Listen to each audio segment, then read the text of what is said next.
Hello everyone, I'm going to show you how to set up your Arris router. And before I start, I want to remind you that if my video will help you, please support my work. Half of all donations I send to animal shelters. All details are in the description down below. So the first thing that you will need to do is to turn on your router. Take the power adapter. Plug one end of the power adapter into an outlet and the other into the router.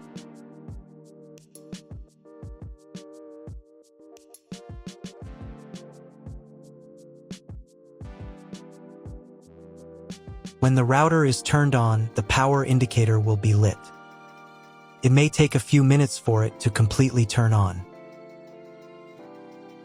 Next, plug the cable from your internet service provider or from your modem into a special internet port. Now you need to restore the router to its factory settings. Hold down the reset button on the router for 10 seconds. Wait until the indicator lights on the router start flashing.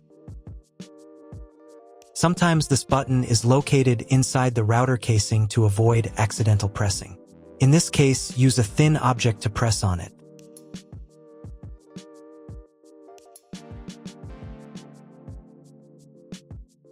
The router will restart, and the settings will go back to their original factory defaults. Plug one end of the Ethernet cable provided with the router into one of the LAN ports.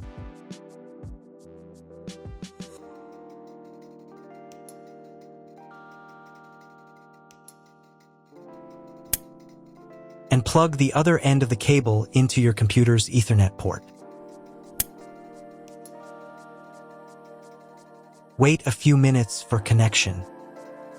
Great, we've connected the router to your computer. Now you will need to set it up. But first, let me show you another way to connect the router if you do not have an Ethernet cable or your computer does not have an Ethernet port. Connect the router to the power adapter and cable from your internet provider. This will enable Wi-Fi. If your router is new and hasn't been set up, your Wi-Fi network will be named after the router. Your router has a unique Wi-Fi network name and password printed on a sticker. Connect to it. Great, you've connected to the router. Now let's start setting it up.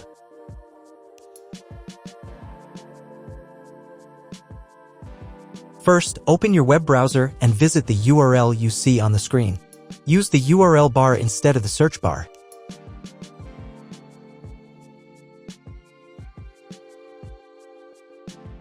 At the beginning, you will see a form with a login and password. Usually, it is admin and password. If these credentials are wrong, then find label on your router. The credentials are often printed on the bottom of the device.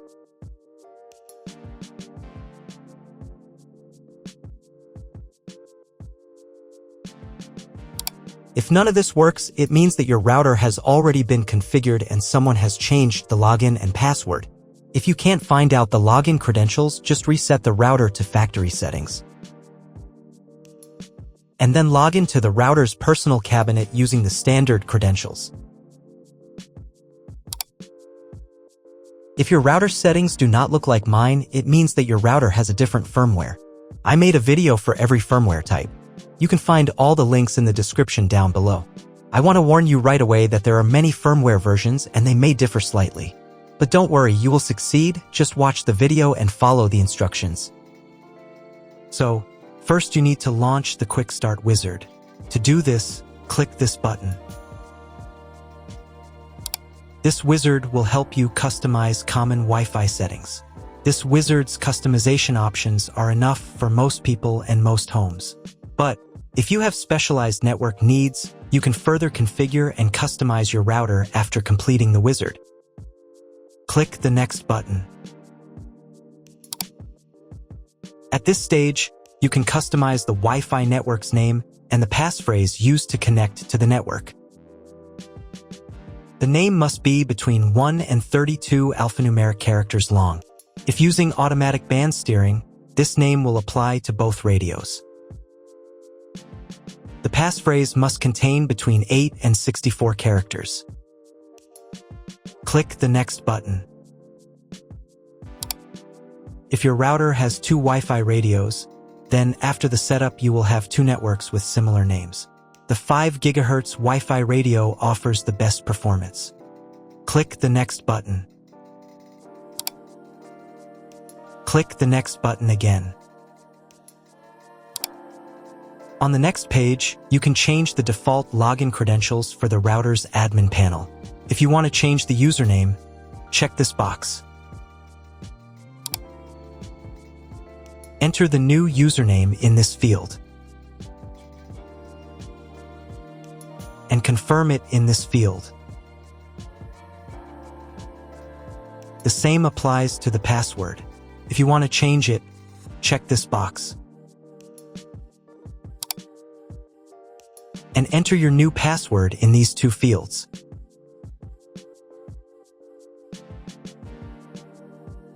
Then click the Next button. On this page, you can review all the Wi-Fi settings. If everything is correct, click the Apply button. Your settings are being saved. It may take up to 1 minute to write the settings. Please do not turn off your router or close this window.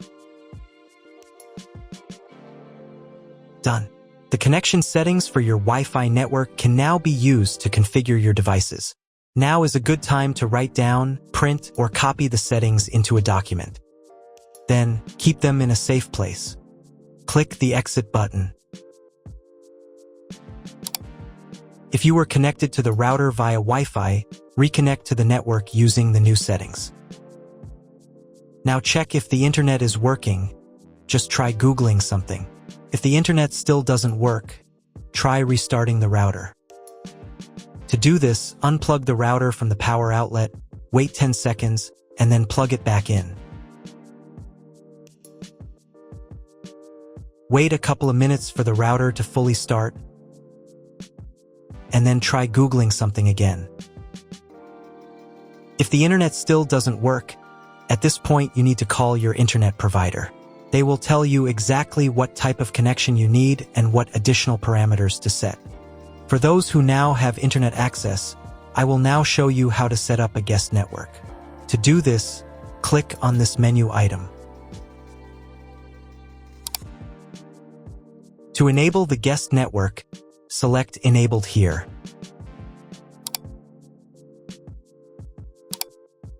In this field, you can change the guest network name. Then, to set a password for the network, select this menu item and enter the guest network password in this field. Save the settings by clicking the Apply button. Do the same for the 5 GHz network. That's all. If my video was useful, please support my work. I send half of all donations to animal shelters. All the details are in the description below.